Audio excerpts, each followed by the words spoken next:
The lock clicked into place at 11:47 p.m., and I knew my marriage was officially a joke. "Trevor, open this door right now."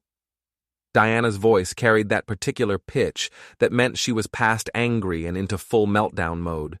Her fists hammered against the guest room door hard enough to rattle the frame. I took a long pull from my beer, stretched out on my brand-new memory foam mattress, and turned up the volume on the PlayStation.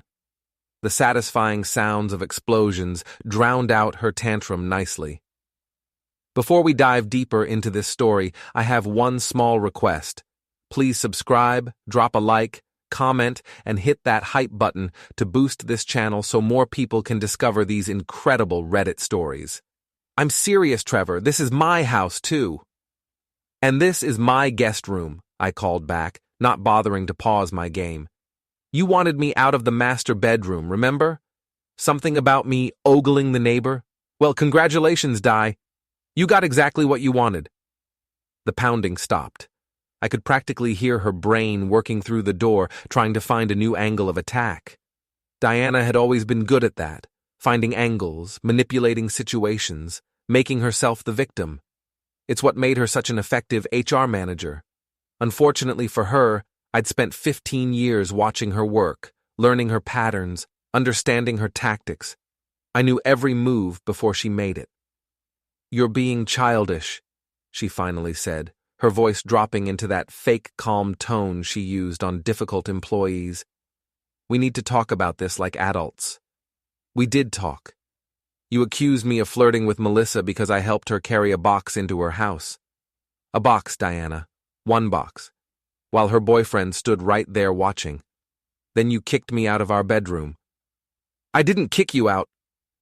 "You told me the couch would be more comfortable for someone with my wandering eye. Your exact words." Silence. She couldn't argue with that.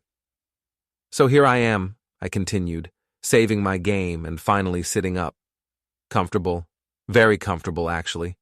This mattress cost me $1,200. The TV was another $800. The mini fridge, the blackout curtains, the sound system. Let's just say I've invested in my comfort. And you know what? It's the best money I've ever spent. "You're insane," she hissed. "No, I'm just done sleeping on that lumpy couch while you stretch out in a king-sized bed. You wanted separation? You got it. Now go back to your room and let me enjoy mine." More silence, then footsteps retreating down the hall. The master bedroom door slammed hard enough to shake the pictures on the walls. I smiled, cracked open another beer, and settled back against my pillows. The guest room was officially mine now, complete with a keypad lock she didn't have the code to. It was petty, sure. Childish, absolutely. But after 3 weeks of sleeping on that torture device she called a couch, after 3 weeks of her cold shoulder and passive-aggressive comments, after 3 weeks of being treated like a criminal for basic human decency to a neighbor, I'd earned this. Besides, something about the whole situation didn't sit right with me. Diana had always been controlling, always been a bit paranoid about other women, but this was different. This was over the top, even for her. The accusation had come out of nowhere, escalated too quickly, felt too much like she was looking for a reason to push me away. I'd learned to trust my instincts over the years. My instincts were telling me Diana was hiding something. But tonight, I was too tired to care. Tonight, I had my fortress, my beer, and my games. Tomorrow, I'd start paying attention. The next morning, I woke to the smell of coffee and the sound of Diana's voice drifting down the hallway. She was on the phone with someone, her tone bright and cheerful, completely different from last night's rage. "I know, right? He's being such a baby about the whole thing," she laughed. "No, Cass, seriously. He built himself a little man cave in the guest room. It's actually kind of pathetic." I stayed quiet, listening. "The lock? Oh my God, yes. He put a lock on the door like I'm going to what? Steal his precious PlayStation?" More laughter. "I don't know. Maybe a week? 2? He'll get tired of it and come crawling back. They always do." Cassandra. Of course. Diana's best friend. The woman who treated marriage like a competitive sport and kept score on social media. If Diana was talking to Cassandra, that meant this whole thing was about to become neighborhood gossip within the hour. Listen, I've got to run. Meeting at 9. But we're still on for drinks Friday, right? Perfect. Love you too. I waited until I heard her leave before emerging from my room. The house felt different in the morning light, bigger, emptier, like a stage set waiting for actors. I poured myself coffee from the pot Diana had left behind and noticed she'd only made enough for herself. Petty, but noted. My phone buzzed. Ray, my coworker and the closest thing I had to a best friend. Dude, you still alive? Haven't heard from you in days. I typed back, alive, living in the guest room now. Long story. Guest room? WTF happened? Diana happened. Tell you at work. Ray was a good guy, straightforward, loyal, built like a linebacker but with the heart of a golden retriever. We'd worked together at Morrison Construction for 8 years, managing projects and dealing with difficult clients. He'd been there through my dad's passing, through Diana's miscarriage, through every major life event. If I was going to talk to anyone about this mess, it would be Ray. Work was a welcome distraction. We were in the middle of a major renovation on an old warehouse downtown, converting it into luxury lofts for people with more money than sense. The kind of project that required constant attention and gave me an excuse to stay late. So let me get this straight, Ray said during our lunch break, chomping on a sandwich the size of his head. She accused you of flirting with the neighbor because you helped her carry a box? 1 box. And the neighbor's boyfriend was right there? Standing on the porch, watching the whole thing. Ray shook his head. Man, that's cold. What's Diana's problem? I don't know, but it doesn't add up. She's been weird for a couple months now, secretive, always on her phone, always working late, always finding reasons to pick fights. You think she's... Ray made a vague gesture that somehow communicated everything. I don't know what to think, but something's off. Want me to ask around? Tina at Murphy's bar knows everything about everyone. Not yet. I need to be sure before I start making accusations. But I was already sure. Deep down in that place where instinct lives, I knew Diana was cheating. The signs were all there, clear as day once you knew to look for them. The question wasn't if, it was with whom and for how long and what I was going to do about it. That evening, I came home to find Diana in the kitchen with Melissa and her boyfriend, Jake. They were all laughing, wine glasses in hand, like this was some kind of dinner party. Trevor! Diana's voice was syrupy sweet, fake as artificial sweetener. You remember Melissa and Jake from next door? I invited them over for dinner. Isn't that nice? I looked at Melissa, who seemed genuinely uncomfortable. Jake just looked confused. Very nice, I said carefully. What's the occasion? No occasion. I just thought it would be good to get to know our neighbors better, since apparently you've been getting to know them without me. There it was, the dig, delivered with a smile, in front of witnesses. Diana was trying to embarrass me, trying to prove some kind of point. 2 could play that game. That's thoughtful of you, honey, I said, matching her fake sweetness. Melissa, Jake, I hope Diana told you the truth about that box incident. How I helped you for literally 30 seconds while Jake was standing right there, and somehow that turned into evidence of an affair in Diana's mind. Melissa's eyes went wide. Jake's jaw dropped. Diana's smile froze. I was just explaining how misunderstandings happen, Diana said tightly. Were you? Because it sounded more like you were trying to prove you're not the crazy jealous wife everyone thinks you are. I turned to our guests. For the record, I have zero interest in anyone but my wife. I helped you carry a box because that's what neighbors do. The fact that Diana turned it into World War III says more about her than it does about me. Trevor. Diana's voice had an edge now. But hey, since we're all here, let's have a nice dinner. I'll order pizza. My treat. I pulled out my phone. What does everyone like? The dinner was awkward as hell, exactly as I'd intended. Diana couldn't maintain her fake hospitality while seething with rage. Melissa and Jake left as soon as politely possible, probably wondering what kind of crazy they'd moved next door to. As soon as they were gone, Diana turned on me. "How dare you embarrass me like that?" "Embarrass you? You invited them over specifically to make some weird point about me being inappropriate. I just told the truth. You made me look insane. Diana, you accused me of having an affair because I carried a box. You made yourself look insane." She grabbed her purse and keys. "I'm staying at my sister's tonight. Maybe by the time I get back you'll have remembered how to be a decent husband." The door slammed. Her car peeled out of the driveway. I stood in the empty kitchen, surrounded by dirty wine glasses and half-eaten pizza, and felt nothing but relief. The house was quiet, peaceful, mine. I cleaned up, locked all the doors, and retreated to my guest room fortress. Tomorrow, I'd start digging into what Diana was really up to. Tonight, I'd enjoy the silence. Mrs. Adams caught me the next morning as I was leaving for work. She was 70-something, lived across the street, and knew everything that happened in the neighborhood before it happened. "Trevor, dear, do you have a moment?" I checked my watch. "A quick one, Mrs. Adams. What's up?" She glanced around conspiratorially. "I don't like to gossip, but I thought you should know. I've seen a car parked outside your house late at night. A fancy one. Silver Mercedes. It's been there several times in the past few weeks, always after midnight." My stomach dropped. "When Diana's home alone?" "Well, I assumed you were home too.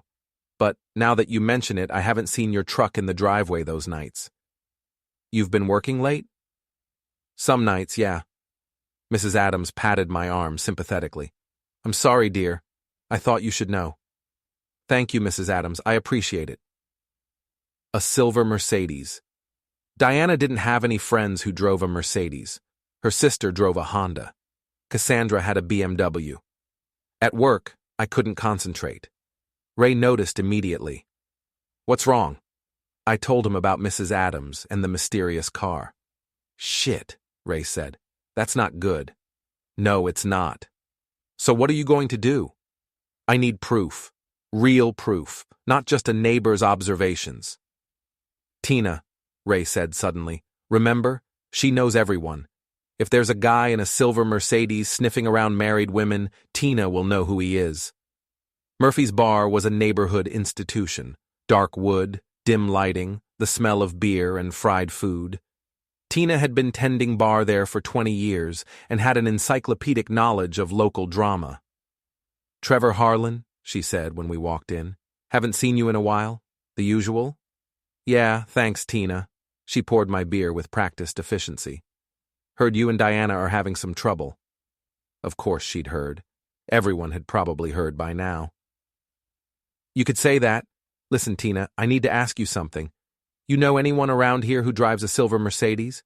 Probably a guy, probably thinks he's hot stuff." Tina's eyes sharpened. "Julian Finch. Owns Finch Realty. Thinks he's God's gift to women." "Why?" "Just curious." "Trevor." Tina leaned across the bar. "Julian Finch is bad news. He's been through 3 marriages and at least a dozen affairs that I know of. If he's sniffing around Diana, he's been parked outside my house late at night." "Oh, honey." Tina's expression softened. "I'm sorry." "It's fine. I just need to be sure." "You want to be sure?" "Check her phone. Check her credit cards. Check her car for receipts. And if you need help catching them in the act, you let me know. I've got friends with cameras." I thanked her and finished my beer. Ray drove me home in silence. "You okay?" he finally asked. "I will be. Once I know for sure." "And then what?" "Then I make her regret it." Diana came home 2 days later, acting like nothing had happened. She breezed into the kitchen, made herself coffee, and completely ignored me. I waited until she was in the shower, then checked her phone. She'd left it charging on the kitchen counter, and I knew her password. Buttons 1234, named after her childhood cat. She'd never changed it. The texts were all there, dozens of them going back months. "Can't wait to see you tonight. Wear that thing I like. He's working late again. Come over at 11. You're so much better than him. I don't know why you stay. Soon, baby. Soon we'll be together for real. The contact was saved as J. Julian Finch. I took screenshots of everything, sent them to my email, and put her phone back exactly where I'd found it. My hands were shaking. My heart was pounding, but my mind was clear. Diana had kicked me out of our bedroom, accused me of cheating, and turned me into the bad guy, all while she was screwing Julian Finch in our house, in our bed. The shower turned off. I heard her humming. I went to my room, locked the door, and started planning. Ray helped me install a dash cam facing the driveway. It was motion activated, recorded in high definition, and uploaded everything to a cloud server. Within 3 days, I had everything I needed. Video of Julian's Mercedes pulling into my driveway at 11:47 p.m. Video of Diana greeting him at the door in a silk robe. Video of them kissing on my front porch. Video of Julian leaving at 2:14 a.m., Diana waving goodbye. I downloaded it all, backed it up in 3 different places, and printed out the clearest screenshots. Then I left them on the kitchen table and went to Murphy's bar to wait. Tina took one look at my face and poured me a double whiskey. It's happening tonight? It's happening right now. My phone started ringing at 8:47 p.m. Diana. I let it go to voicemail. She called again, and again, and again. 15 calls in 20 minutes. Then the texts started. Where are you? Trevor, we need to talk. This isn't what it looks like. You're being ridiculous. Fine, don't answer, but you're the one who's been spying on me. That's abuse, Trevor. That's grounds for divorce. I showed the texts to Tina. She snorted. Abuse? She's banging another guy in your house and you're the abuser? That woman has balls, I'll give her that. She's going to try to flip this, I said. Make herself the victim. That's what she does. Not if you flip it first. I went home at midnight. Diana was waiting in the living room, the photos spread out in front of her. Her face was red and blotchy from crying, or from rage, it was hard to tell. How dare you, she said. Her voice was quiet. How dare you spy on me? How dare I? Diana, you're cheating on me, in our house, in our bed. You don't understand. I understand perfectly. You've been screwing Julian Finch for months. You kicked me out of our bedroom and accused me of cheating to cover your own guilt. You tried to gaslight me, manipulate me, make me think I was crazy. But I'm not crazy, Diana. You're just a liar. She stood up, and I saw the shift happen. The tears dried up. The victim mask fell away. What was left was cold calculation. Fine. You want the truth? Yes, I've been seeing Julian, and you know what? He's better than you in every way. He's successful, he's confident, he actually pays attention to me. When's the last time you took me out to dinner, Trevor? When's the last time you bought me flowers or told me I was beautiful? When's the last time you weren't criticizing everything I did? That's because you're mediocre, Trevor. You're a project manager at a construction company. Julian owns his own business. He drives a Mercedes. He takes me to nice restaurants. He makes me feel special. He's also married. Diana's face went white. Oh, you didn't know? I smiled. Julian Finch is on his 3rd marriage. Wife number 3 is named Patricia. They have 2 kids. You're not special, Diana. You're just another affair. You're lying. Am I? Ask him. Or better yet, look him up on Facebook. Patricia Finch. She posts pictures of their family all the time. I pulled out my phone and showed her. Julian, Patricia, and 2 kids at Disney World. Julian and Patricia at a charity gala. Julian and Patricia celebrating their anniversary. Diana grabbed the phone, staring at the pictures like they might change if she looked hard enough. He said he was divorced. He lied, just like you've been lying to me. She threw my phone across the room. It hit the wall and clattered to the floor. This is your fault, she hissed. If you'd been a better husband, I wouldn't have needed to look elsewhere. Right, my fault. Everything's always my fault with you, isn't it?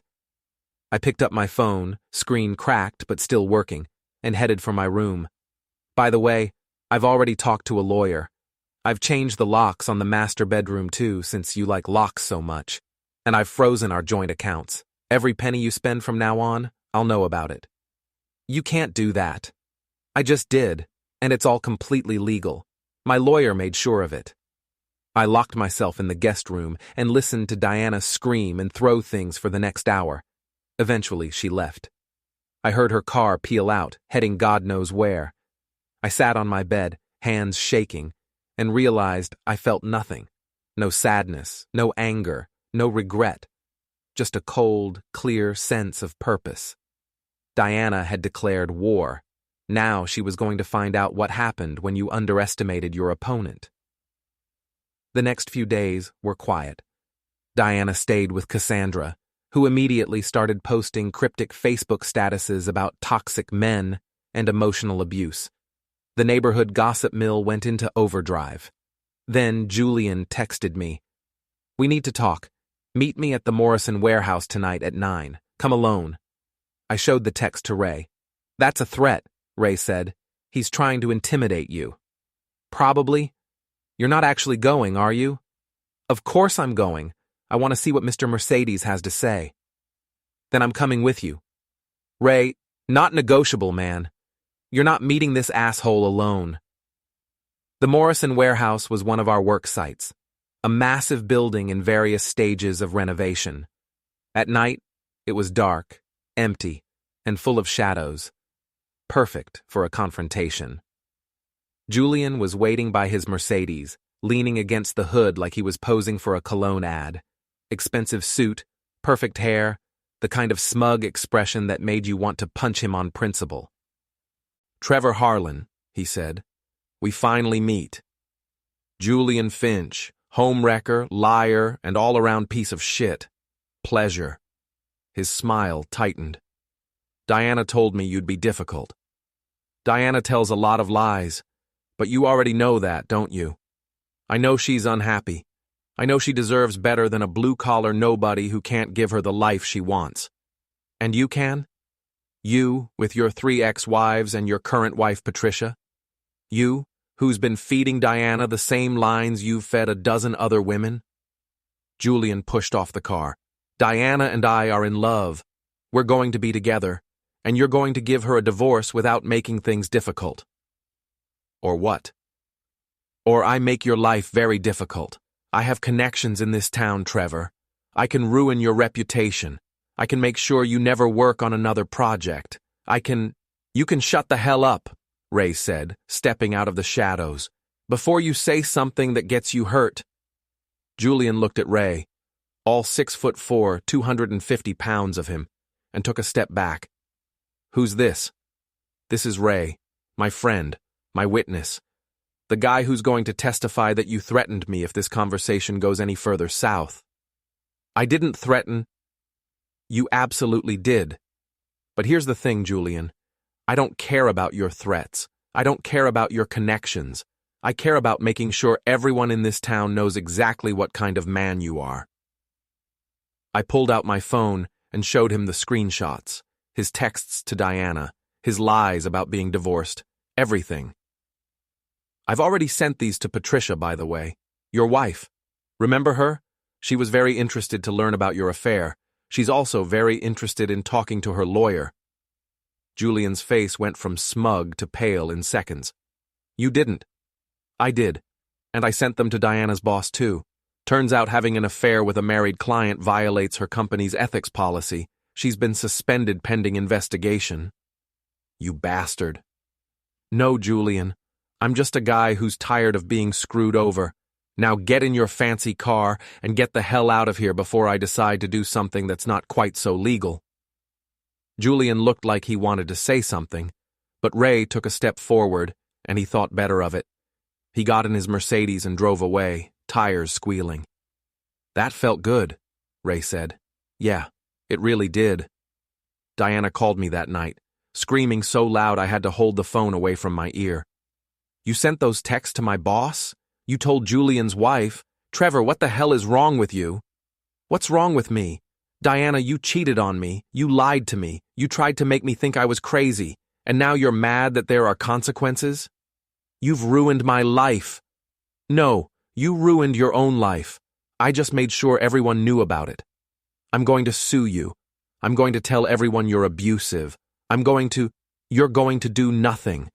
Because if you try anything, I'll release every text, every photo, every video.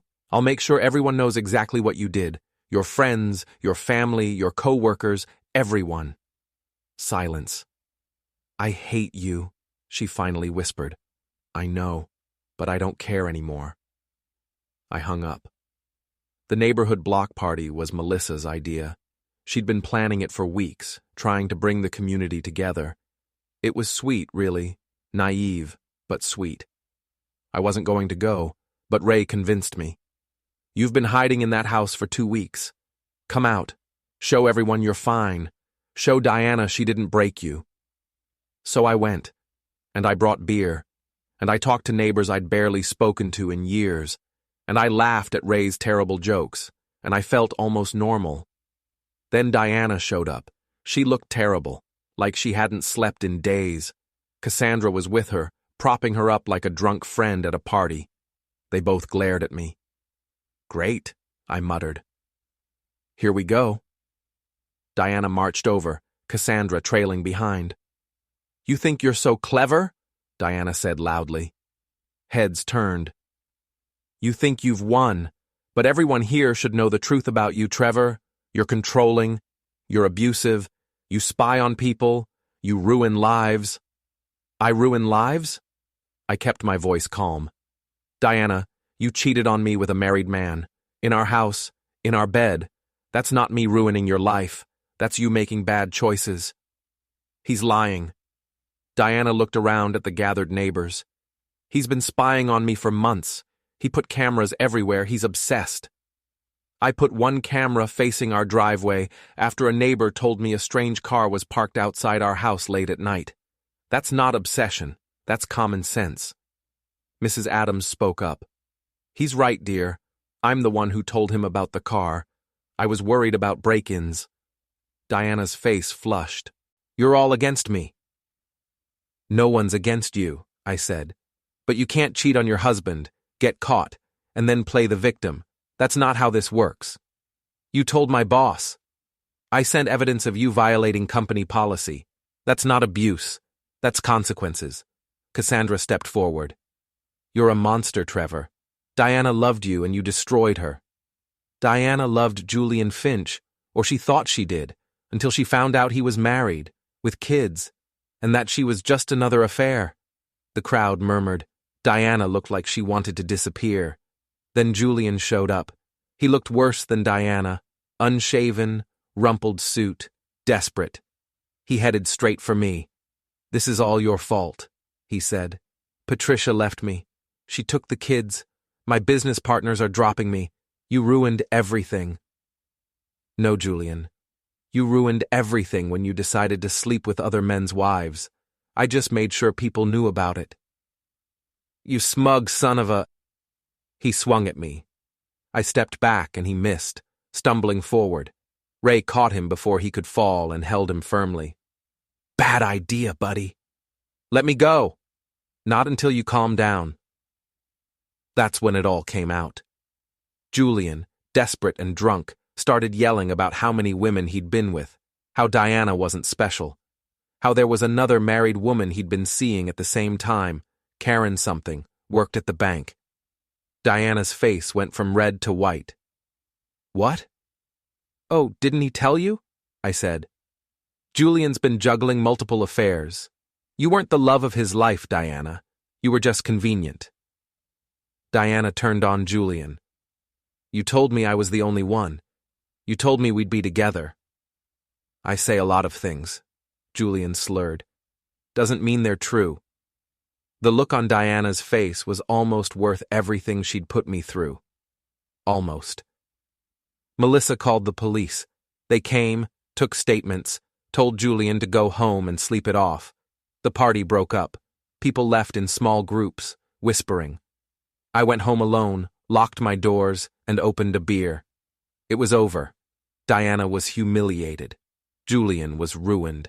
And I was finally free. Diana tried one last time. She showed up drunk at midnight, pounding on the door, screaming about how I'd destroyed her life. I filmed the whole thing from the window, her stumbling around the yard, her slurred threats, her complete meltdown.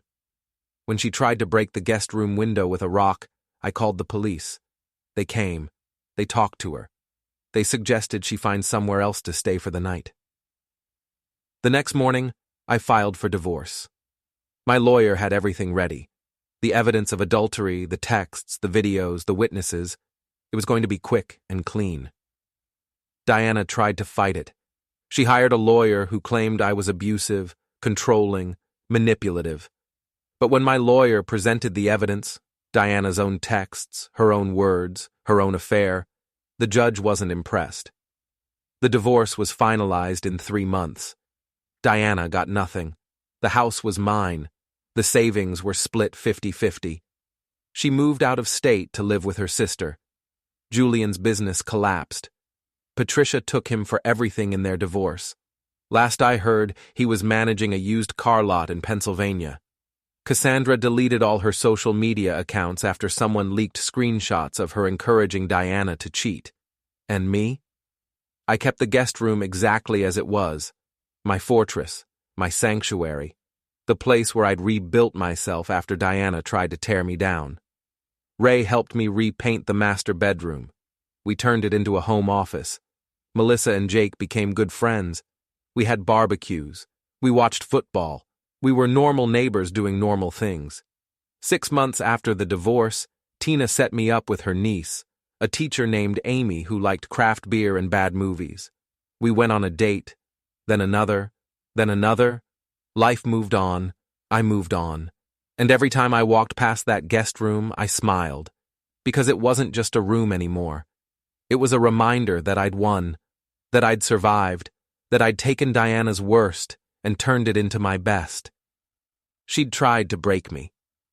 Instead, I'd broken free, and that was the sweetest revenge of all.